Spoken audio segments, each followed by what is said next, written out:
I have to read what may be the best email I ever got. And it's from Simpsonville, South Carolina.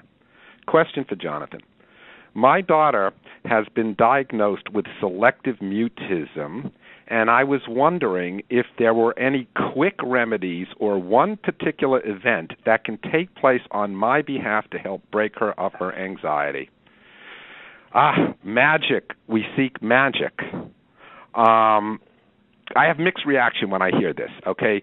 On one, I have to have a sense of humor because, it's hard to open the magic store. On the other, there's a very serious thing that people are not understanding what selective mutism is all about. Selective mutism is not a cold that simply goes away. Selective mutism is a severe form of social anxiety, which is a precursor to the reality that the person is going to be more susceptible to social anxiety and social avoidance and overdependence as life goes on. It's a serious thing, and obviously there are many different degrees of the problem. But in order to try to deliver as much magic, at least as close to magic as can possibly be done, we have on the phone my patient who did not speak last week because she's calling from Miami. Her name is Delia, and the hurricane wiped out the phone system last week.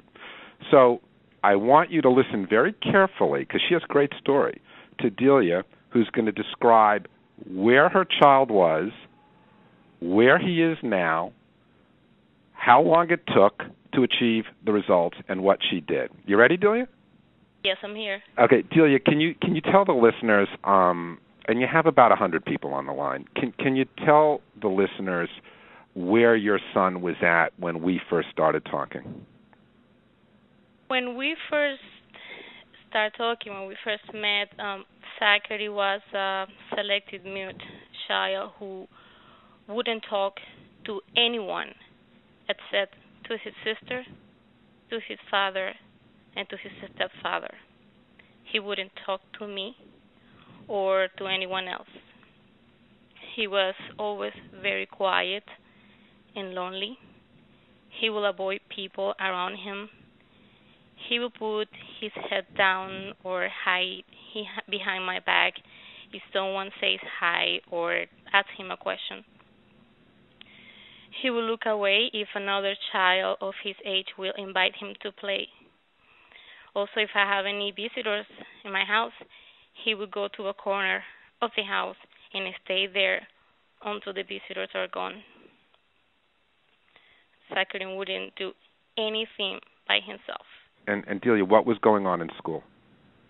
He wouldn't talk to anyone. He would just stay in the seat looking at the teacher, but he wouldn't work. He wouldn't do anything. Okay, so I imagine this situation caused quite a bit of concern for you. Yes, it creates, it makes me sad. You did a very good job in describing where he was. Where's he at now? Oh, forget it. Zachary is now, I would say, how would I explain you this? I would say when we started our sessions 2.5 months ago. And by the third session, Seth was already talking to me. This is when I use the word magic. It was like magic. The way the doctor, you have taught me to talk to him, is like he broke the glass door that has Zach trapped behind it. The system woke him up. I saw through his eyes like a window of his brain get open and let Zach's voice out. You're very descriptive tonight. Yeah, and I have to say that Delia has a lot of courage because, she's faced this problem directly, and Delia is Spanish, and in all honesty, in some of the telephone work, I've had a hard time understanding some of what she said, but she was so motivated that we were able to compensate for this language barrier, and she got the basic facts down and faced the issues directly. And what she just said was less than a handful of therapy sessions over the course of about 2 months. The selective mutism has begun to be reversed.